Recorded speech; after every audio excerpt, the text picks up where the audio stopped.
guys, welcome back to the channel. Today we're going to talk about a little point and shoot camera that I got at a thrift store maybe about 3 months ago. This is the Konica Big Mini.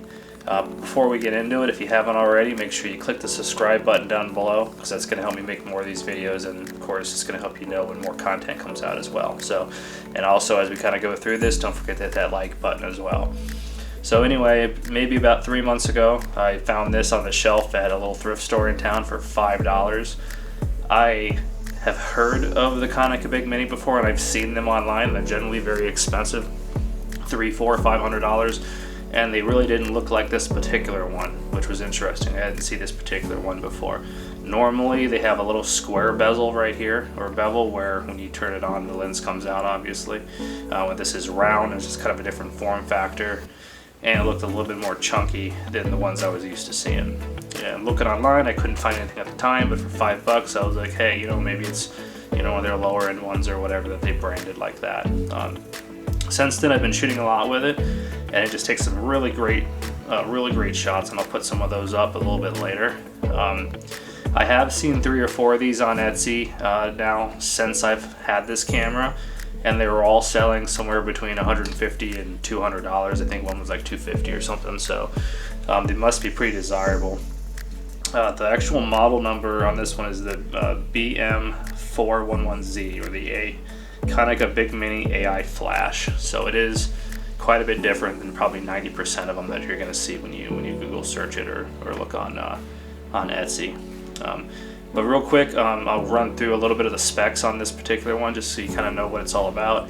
And why I do that, I'll throw some footage up just showing you like a little bit closer look at what the camera looks like, and some size comparisons with some other common, or at least some common point shoot cameras that I have, just so you can see. It's really, at first glance, it looks a little chunky, but it's really not too bad. So go ahead and put that up. And the lens on this is a 35mm. To 70, which is a really nice focal length. 35mm, it opens up as wide as 3.6, and I believe it always stops down at about 16. I actually think 16.5, which is interesting, but I believe that's what I read. At 70mm, it opens up as wide as 6.8, and it does have a built-in starlight filter on this as well. DX coding, of course, between 25 ISO and 3200, but it will default to 25 ISO if your film cartridge has no coding on it, which kind of sucks.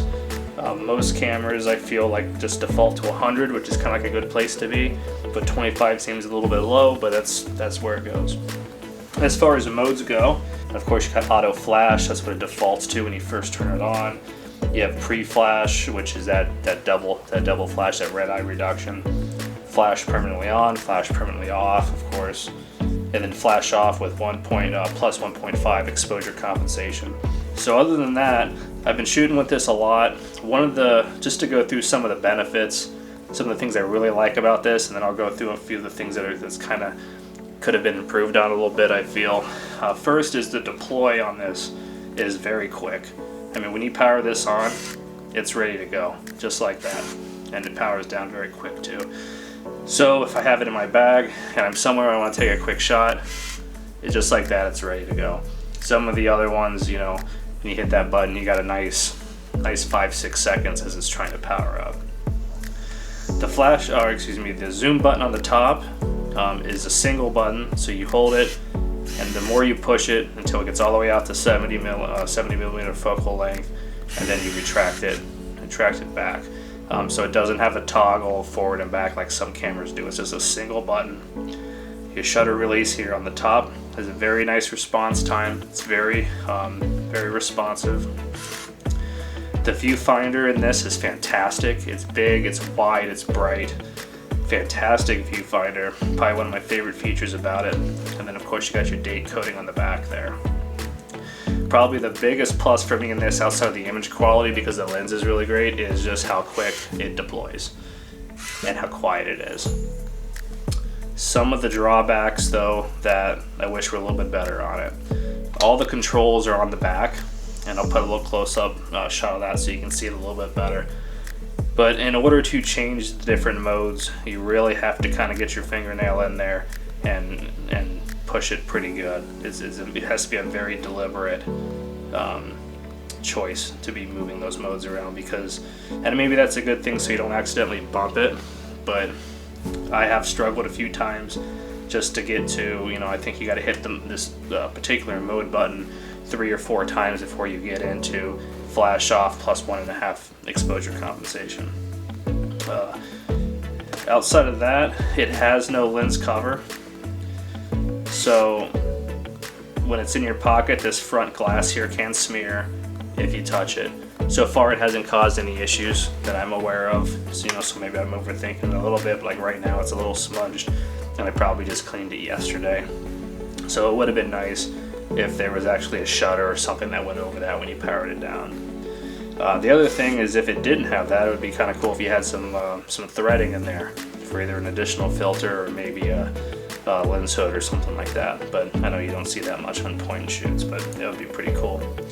It'd be a good opportunity for it, considering it's just all open and exposed right there. The other thing is a starlight filter. I'm just not super huge on starlight filters. I've shot them a couple times, but then, you know, I don't have a lot of experience with them, I guess, but it hasn't really ruined a picture for me. It hasn't really done much for me, so I don't know what power or, you know, level the starlight filter is. There was a few macro shots that I've done before where you really saw that light kind of just glare and star out, you know, which, I don't know, was kind of cool. I guess if it wasn't there, it probably wouldn't be as great, but I don't know. I do wish it wasn't there, but, you know, there's a lot of other positive features about the camera, obviously. And outside of that, I mean, this is just a really quick one today. It's a good solid camera. It's been very reliable.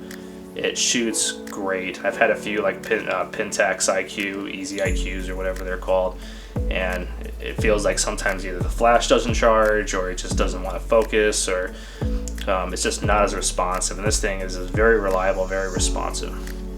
I don't know if I would spend $200 on it. I don't know. I got this one for $5.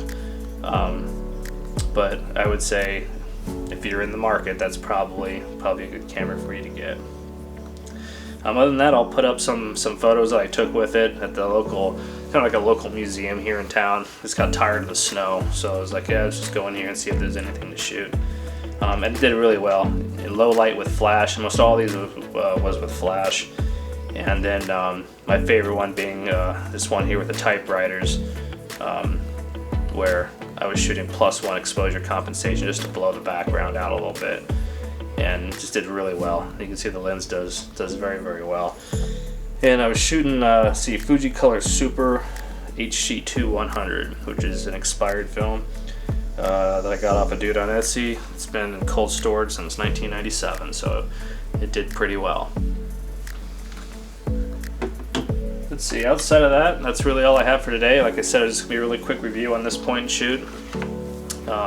Go ahead and make sure you like and subscribe, and we'll see you next time. Be kind to each other.